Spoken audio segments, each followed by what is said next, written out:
আসসালামু আলাইকুম। আপনারা দেখতে পাচ্ছেন আমার পিছনে এই বিল থেকে শ্যালো মেশিন দিয়ে জমিতে পানি দেওয়া হচ্ছে। আর এখানে এই শ্যালো মেশিনটা কিন্তু স্টার্ট করা হলো। এখন এই বিল থেকে যে পানিগুলো এগুলো কিন্তু এই আশেপাশের বিলের আশেপাশের জমিগুলোতে এইভাবেই পানি দেওয়া হয় দিনের পর দিন। আর এই বিলের আশেপাশের জমিগুলো কিন্তু উর্বরতাও বেশি থাকে, এগুলোতে পানি দেওয়ার সুবিধাটাও বেশি থাকে, কারণ এখানে কোনো এক্সট্রা করে ডিপ করা লাগে না।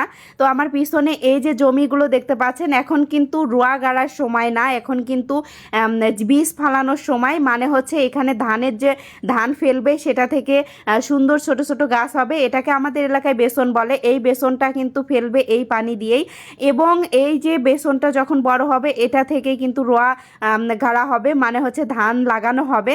আমাদের এলাকায় এইগুলোই বলে। যাই হোক, এই যে আমার যে পাশে এত বড় বিল দেখতে পাচ্ছেন, এই বিলগুলো থেকেই কিন্তু আগে মানুষ কষ্ট করে ভাড়ে করে তারপরে হচ্ছে বিভিন্ন সেচের যে কোনো কিছু দিয়ে হলেও সেচে মানে একটা একটা করে মানুষ কত কষ্ট করে এটা মানে সেচ কার্যটা পরিচালনা করতো। এখন কিন্তু এই শ্যালো মেশিন হওয়াতে অনেক সুবিধা হয়েছে।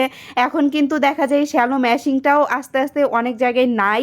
এখন কিন্তু ডিপ টিউবওয়েল, যেটা কিনা হচ্ছে কারেন্টের দ্বারা পরিচালনা করা হয়, তেলের দ্বারা না। যাই হোক, এখানে দেখতে পাচ্ছেন একজন এসে সুন্দর করে এই ফ্রেশ পানি দিয়ে হাত পা ধোয়া শুরু করে দিয়েছে। আমরা ছোটবেলায় কত এই মেশিনে গোসল করেছি। একটা ছোট ধান গাছ বড় হতে কিন্তু প্রায় 30-35 দিন বা 45 দিন সময় লাগে। এই সময়টা ধরেই কিন্তু প্রায় কয়েকদিন পর পরই এই জমিতে পানি দেওয়া লাগবে। তো এভাবে করেই কিন্তু পানি দিবে দিনের পর দিন। আর এই যে বিল দেখতে পাচ্ছেন, একদম বিল ভরা পানি। এই শুকনো মৌসুমে কিন্তু অনেক বিলে বা অনেক পুকুরে পানি থাকে না, অনেকেই জানেন, কিন্তু এই শুকনো মৌসুমেও কিন্তু আমাদের এই বিশাল বিশাল বিলে কিন্তু পানি একদম ভরপুর থাকে। এজন্য কিন্তু এখানে কিন্তু আশেপাশের জমিগুলোর সুবিধা হয়, কারণ হচ্ছে এই জমিগুলোতে সুন্দর করে চাষাবাদ করা হয় এই বিলের পানি দিয়েই। এমনকি এখানে কিন্তু দেখতে পাচ্ছেন যে এই যে জমিগুলো, এগুলো উঁচু জমি আছে, নিচু জমি আছে। যেগুলো নিচু জমি এগুলোতে একটু পানি কম লাগে। নিচু জমিতে পানি কম লাগার কারণ হচ্ছে এই যে বিলের যে বিল যে পাশে থাকার কারণে এই বিলের পানিগুলো কিন্তু কোনো না কোনোভাবে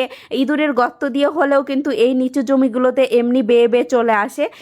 তারপরেও কিন্তু এই জন্যে এই নিচু জমিগুলো কিন্তু এখন দেখা যায় কি চাষাবাদের জন্য উপযোগী হয়ে ওঠে এবং পানিও কম লাগে। আর এই যে ভরপুর বিল, এখানে কিন্তু প্রচুর মাছ চাষও করা হয়। এখানে এই শ্যালো মেশিনটা যেভাবে চালানো হয় আমি সেটাই আপনাদেরকে দেখানোর চেষ্টা করছি।